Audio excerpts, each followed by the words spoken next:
Good evening, I'm Dennis Ward, and this is Face to Face.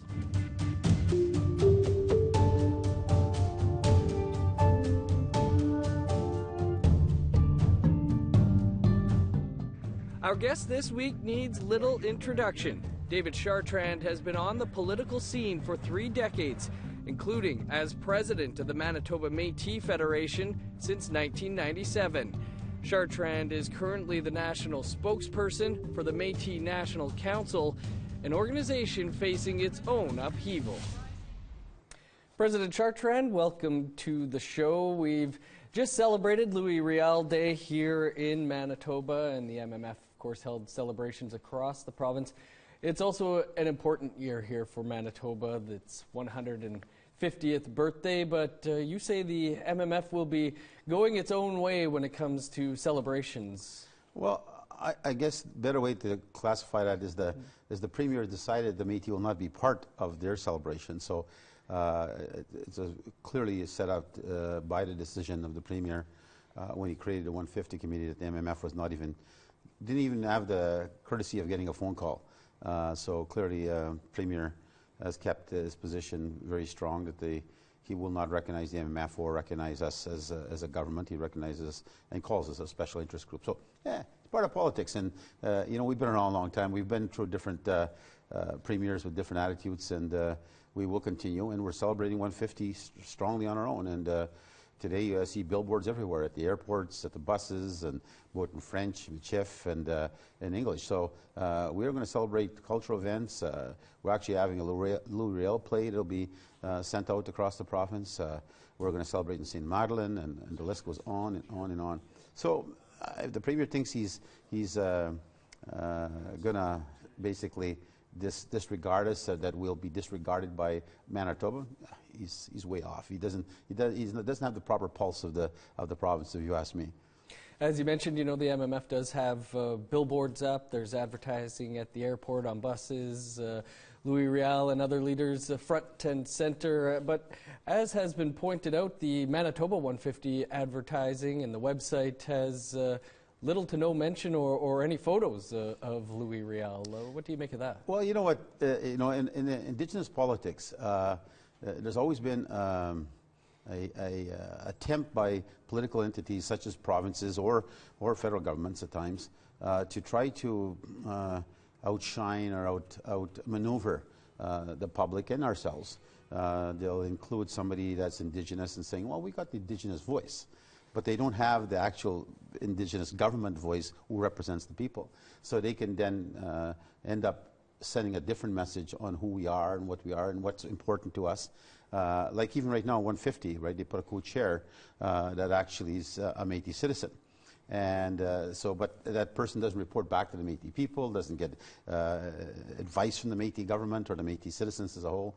It's like me going to a function and having a couple Conservative card-carrying members and have a banner behind me say, I got the support of the Conservative government. Mm-hmm. So, actually, I should do that to them and see how do they feel and say, well, you Conservative people, apparently I got your backing too. You're supporting what I'm doing.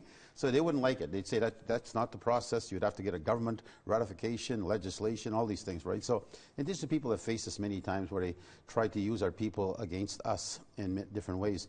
But the good thing for me is this, and is that let's make sure that 150 is celebrated with success. I think Manitoba should be proud of who it is, what it is become. It's the 5th province in this country. It's the Metis Nation, without doubt, that created this province. And not only did they protect the Metis people, they protected First Nations, and they also protected non-Indigenous people. Riel always had a plan for immigration, and look at some of his writings and his messages. And so you look at the population today, we're a multicultural society in Manitoba. So I think all of us, if we look carefully, can be proud of what we have. In fact, I just spoke to the minister 2 days ago for immigration for Canada, Medinco, and in his discussion, the oath of allegiance that's coming for all immigrants is going to recognize First Nation, Inuit, and Métis Nation rights. And that we are in the Constitution of this country, and that whoever takes a vote to become part of Canada has to recognize the special place Indigenous people fit into our confederation. So as I said, it'll take time, but I think 150 years is the image of who we are, the role that we play is far different than 150 years ago. We were villains and enemies of the state. So we still will have challenges, like I said, with Manitoba the Premier, but outside that, premiers like him come and go. The good thing is we don't come and go. We're here to stay, and we'll overcome him, and we'll keep on building, and we'll celebrate as time goes on, but we still will have one hell of a party all year long. The committee for Manitoba 150 says they're independent of the provincial government, but get the sense, as you're saying, that you feel that the progressive conservative Premier Brian Pallister is behind leaving out the Manitoba Metis Federation from I'm this? sure his fingers are still inside there. You know, they can say what they want to say, but proof is in the pudding. If you look actually at the documentation that they sent out, if you have and you appoint a so-called a co-chair Métis person, and you leave out even on the application for resources to apply to celebrate 150, no mention of the Métis inside that application, no mention of the Métis government, Métis communities, anything. They talk about municipalities, they talk about First Nation bands that could apply, but there's no mention of the Métis at all. So it's clearly there's this. The Premier is trying to hide behind the bushes by yelling through some kind of cone to them in their ears what they can and cannot do. Unfortunately, I do have a lot of respect for Stuart and for Stu, but my issue is very clear. There's not a doubt in my mind that influence from the Premier's office lingers right into the policies they set. So, from my perspective, it's unfortunate. But I just don't want Manitobans to lose out on the opportunity to recognize the great value the Métis played, but the great value of and importance of what this beautiful province is all about. And as I said, we have a very multilingual, multicultural province, and the Métis fit directly inside there. And our leaders, not only just Riel, but our provincial government members that actually founded this, Father Rashad, we're celebrating, for example. We met with his family now. Of course, Father Rashad's family, he doesn't have children, but his brother, through his brother, their children, and we're going to honor them on the Assembly, because Father Rashad actually was a lead negotiator on behalf of Riel on the establishment of Manitoba into the province of Canada. So Father Rashad will be honored by the Métis Nation this 150. So things like that, I think, are valuable at the end of the day, but I look forward to Manitoba just enjoying and being proud of being Manitoba. You mentioned, governments come and go. There is still almost 4 years left of this Pallister government. Do you see relations between the two of you thawing anytime soon? Well, I've said this over and over, and facts are facts, and I can back them up. And I've always had the olive branch set out to say, look, let's get back to the table, let's talk. Yes, you made a decision. Yes, we challenged your decision, which we felt was unfactual, wrong. For example, when you cut the hydro deal, that's where it all blew up. When the hydro deal was cancelled, where all the hydro board resigned, first time in history in this province that an entire board resigned, appointed by the Premier himself. And instead of taking the blame, which the board said the reason he resigned is because he wouldn't meet with that board to talk about the serious financial issues that hydro was facing as a crown. And so instead of accepting that, he took our file and said, this is why they resigned, because Chartrand, these bad guys here, are trying to pay them off and give the special interest group money, and I'm going to stop them. So these are the bad guys, not me. That's where it all blew up. And then when Sandy Riley came out and said, that's absolutely not true. That's not why we resigned. We resigned because you wouldn't meet with us. So, and discuss a multi-billion-dollar deficit that this province is facing. So you look at it from that concept, he did not want to take responsibility for his failures, and he used us as the pawn. And then we confronted and challenged that issue, and to this day, his vengeance is still out there, and he still thinks he will outmaneuver or outshine or just show disrespect to us, and that we'll feel the hurt for standing up and defending ourselves. But like I said, premiers come and go, and he will be like other premiers. He'll disappear. He'll go to Costa Rica and retire, and we'll continue to live and prosper. And I assure you this, and I say this publicly, and I know it. You will watch the olive branch come out once Pallister is gone and a new leader of the Conservatives come into play. There are Conservatives out there I speak to right now that feel completely, I guess I'd say not, I want to be careful with my wording here, but they feel unjust is what's happening to Métis people. They do not like what's happening to Métis people. They don't think it's right what's happening to Métis people. But so they're waiting. You know, they're in a situation. If they speak out, look what he's done to us. Imagine what he's going to do to them. If a minister speaks out, the minister will be sitting in the back bench somewhere, probably in the hallway somewhere. I wouldn't be sitting inside the Legislative Assembly. So when you look at it from that concept, like we can meet with ministers, but they have no right to discuss with us. I met with the president of Hydro already, the new president. She said she can meet with me, but she can't talk to me. Right. So you know, the entire government is kind of, the policy is very clear, like he's doing to 150, just shutting down the door. Don't recognize the Métis government. Don't sit down with the Métis government. Don't make any commitments to the Métis government. So don't recognize them. Call them a special interest group. Tell them that they're not descendants of the Section 35 rights holders who bought Manitoba Confederation and the Constitution of this country. So like I said, I've been in politics for a long, long time, and I met with many premiers in my time, and prime ministers. And the day will come when we will find. We waited 132 years for a court case. Right. Imagine we can wait a few more years for Pallister to go on his retirement plan. Well, President Chartrand, we got a lot to get to. We're going to have to make people wait a few minutes as we step aside for a quick break, and then we'll continue the conversation here on Face to Face.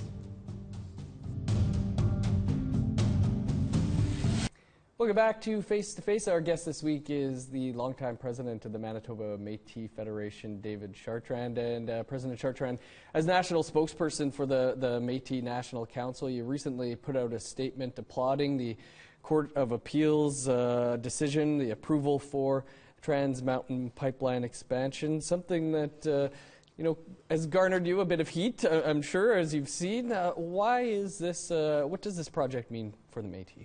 Well, I think the project has two fundamental principles. One, it means there's a great opportunity economically for the Métis people to be a participant of something that's part of our opportunities as Canada. It's one of the most probably vast amount of economic investment that are going to be made in the billions, which could linger out to a future opportunity for us in the business world. But there's also a clear, I think, what's not being looked at strong enough is that in this transformation between the federal government, the provincial governments, municipalities, Indian bands, First Nation bands, and the Métis governments, we've been able to establish ensuring environment is also pivotal in the transformation of this new developments we have in this country. And so there's clearly now we have a say, a more stronger say in the process, which is, I think, very important to recognize. No different when Enbridge came through Manitoba. Mm-hmm. You know, we sat with the president, Mr. Monaco, and we still meet today. I just met with him a little over a week ago. We meet on a bi-monthly basis, and we created this relationship. Now we're going to a 50-year relationship with them in the plan, and but we look at how a relationship can actually be built where we can look both at the economic and the environment at the same time, and we actually were able to develop that dual respect for each other. And I'll give you an example. We probably hired the most Indigenous people anywhere in one province. When they came through, we had 220 Métis citizens working there. We pre-planned it. We trained our people a year ahead. And at the end of the day, in 4 months, they earned $7.3 million. And from there, little companies were also originated from there to continue their business. So, but you look at it from the prospect, we believe that Trans Mountain Pipeline is important for this country. Let's also understand governments operate by way of taxes. They need to collect taxes in order to govern, to do services, to provide services for all Canadians. So if the economy is not working well enough and they're not collecting enough taxes to run a government, then there's going to be cuts happening and there's going to be issues that will be affecting. But if the government doesn't have the revenue, how do you expect them to deal with the environment at the same time? They need to have environment. To save our environment is going to cost money.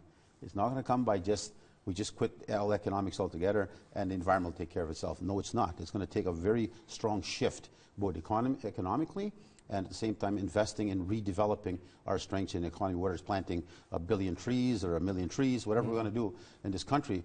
It's going to be very pivotal that there's going to be resources that are necessary. And how does governments operate? Taxes.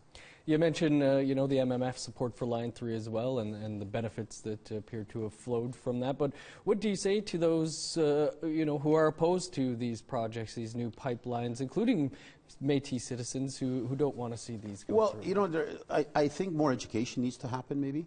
I think there's got to be more discussions. Like, if you look at British Columbia right now, you've got Indian bands, First Nation bands who are duly elected to lead on behalf of their citizens, who have agreed to support the pipeline after a lot of consultations with the companies, and at the same time trying to balance the environment and economics. And they come to the conclusion it's the best practice to go forward. And they made the agreements and deal with that. But now they have a different formula of going back through their process, where we have hereditary chiefs today who say, well, those are Indian Act people, although they might be chiefs and councils, they don't overrule the hereditary chiefs. So that's a matter between themselves and their governance model that's got to be reestablished. Who do you really negotiate and discuss these issues with? But when you look at the fabric of it, there are people that should have concerns in the environment. We should all have concerns in the environment. But I think it's going to be having an open mind and a clear ideology of listening what's out there. What are they doing different? What, is the pipes being made differently? Is the environment being protected differently from the old days, when 50 years ago when these pipes were thrown underneath the grounds? So when you start looking at it from this perspective, I think people need to look at that. And I'll give you an example, one that still irks me to this day. When our society decided to go after the fur trade and went after our trappers, and said it was inhumane to be trapping these animals and beavers and muskrats and the rest of the animals that we were living on. If you look at our income base, it's about 1/3 of our family income. And they went at it, and they went and stopped, threw blood on people who wore real furs, and stopped and destroyed the entire industry. And they came into our communities and tried to act as friends. Then when they destroyed the economy, they stopped the fur trade, they disappeared back into urban settings, wherever they come from, and their nice, beautiful homes, wherever they entered into our world. And they weren't there to replace the 1/3 economy they took from us. They destroyed the entire fur industry for us. And a lot of our grandparents, our parents that depended on that income was gone. Christmas was destroyed, and income of helping their kids to universities and schools, that was destroyed. Buying their kids proper clothing to help the children today, and stabilizing their family, that was gone. Where was all those people now? Where were they to come and help us and say, okay, we destroyed that economy of yours, now we're going to rebuild it with this new economy, and we're going to invest it? Gone. Same thing's going to happen here. You know, you're going to have people, environmentalists, coming out that are not part of the Indigenous world, because they have their own agenda, and they will disappear back into their urbanite communities, and we'll be left to fend for ourselves. So I think it's going to be important for British Columbia, the Wet'suwet'en, hereditary chiefs, and the chiefs to come together and figure out how then we move forward on our electoral systems and our matters. But at the end of the day, we need to have a balance. The economy and the environment need to balance each other, and I think that's what's being attempted by the industry today. They're trying to find a more cooperative approach between the Indigenous role that we play, protecting the environment, but at the same time finding a balance in the economic side. And let's always never forget, governments operate by form of taxes. If they can't collect taxes, they don't have the revenue, how then do they address the environment problem we face today? Do you feel this Liberal government, though, or governments in the past even have used the Métis to point to Indigenous approval of these or consent to these types of projects? No, I reflect my thoughts on going back to even the era of Paul Martin, when Paul Martin was Prime Minister. Paul Martin had a 50-50 kind of conceptual ideology of where he looked at the economy as 50% and the social conditions on the other side. So he had a 50-50 balance when he moved on his policies. And I think you're seeing the same approach with the new Prime Minister, Justin Trudeau, that he's got nobody can ever deny Indigenous people are a priority for him. Anybody who says that denies that he actually sees Indigenous people as a priority are liars. They don't believe that, because he truly is in his heart of hearts. But at the end of the day, you look at it, he's got an important role to play. He's still got to help the economy, because he's got a responsibility for all of Canada. But at the same time, he's got to respect Indigenous rights, but he's got to respect the environment. So he's got to balance those three. Now, if we don't give a chance to address these issues and have a proper dialogue, who can speak on them, who can negotiate, who can settle them? Like, I'll give you an example. Let's look at British Columbia one more time. Say if you have the chiefs which agreed through band councils, hereditary chiefs are saying no. What happens if the chiefs agree, hereditary chiefs agree, and now a group pops up somewhere and says, I'm so-and-so environmental chair of this committee, I oppose I don't care what the chiefs are saying, I'm against it. So there's groups that pop up night and day now. So we need to respect the governance of our Indigenous entities and find a process where industry knows who they can talk to. The government knows who they can talk to. We can't just have people popping up tomorrow and say, I speak on behalf of Indigenous people today. President Chartrand, we have to step aside for another break here, and then we'll continue the conversation on Face to Face.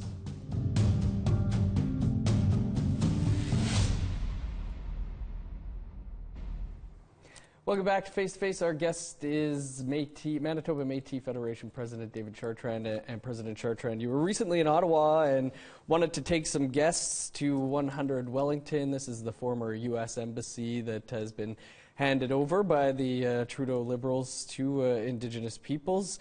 What happened when you arrived at the building with your guests? Well, we're still in this very awkward position right now with Canada. First, I commend the Prime Minister for his vision, and all three Indigenous peoples mentioned in the Constitution of our country have been now given a place across Parliament. Right out the window, you look, you see Parliament. Unfortunately, we're still caught in this dilemma where the matter has been under the federal jurisdiction of bureaucracy that controls who comes and who can come in. And so our issue was we were very concerned that it's taking too long to get approvals to take our guests or visitors to start showcasing the pride we have for this place. And also at the same time use it as an important aspect of the role that Indigenous people play in Canada, and especially the Metis Nation in Western Canada. So we need to figure out a better process than sitting there. I know it's been caught in limbo because of the issue of the Algonquins and their demands of that particular building. But I think they're negotiating a separate position where they're actually going to get 100% of location, which will be theirs, which I hope they achieve that very soon. But that shouldn't hinder us from getting in there now. We should actually, one of the questions we're going to be posing is, why can't Waikiki be turned to us now? It's supposed to be our place. So we'll see where government reacts to that one. Very quickly, when we're talking about shared spaces here, in Winnipeg here, there's Capion Barracks that Treaty 1 First Nations have been fighting against many governments to try and get access to that property in an affluent part of the city of Winnipeg, a huge property. The Métis are trying to quash the deal that's been in place. Can you tell us a bit about that? Well, let me state this first publicly and very clearly. We're not trying to quash any deal. In fact, I support Treaty 1. I support their economic development on the Capoeing. I think they should move ahead on their business ventures. I've spoken to several chiefs on that matter. We will not intervene in any way. We have a court matter dealing with sections of Capoeing because we are not included, and the Government of Canada has admitted they did not include us in the consultation, which they should have. So that's a matter between us and Canada. But we will not in any way hinder or hold back the First Nations on Treaty 1. I support their endeavours very strongly, and I hope they support mine. But at the end of the day, I have always believed in supporting Indigenous people, especially when it comes to economics. And I look forward to their progress and their achievements. And if there's an issue where Canada says we're holding it up, I will make it very clear to Canada we will not hold up Treaty 1. Do you know where things are at today with that, very, very quickly? We're definitely in negotiations with Canada. We're coming close to a conclusion on it. And Canada also does understand their failure and have now tried to figure out how they missed that opportunity to do the right thing by including the Métis Nation. So, as I said, I spoke to one of the key chiefs that are negotiating Treaty 1, and we will support Treaty 1 under endeavour as they move forward. Our intention was never to stop them from moving forward under progress. President Chartrand, as our viewers are probably aware, there's a lot going on with the Métis Nation, and that's why we'll be continuing this conversation here next week with President Chartrand when we dig into the infighting within the Métis Nation. We hope you'll join us then. We'll see you next week.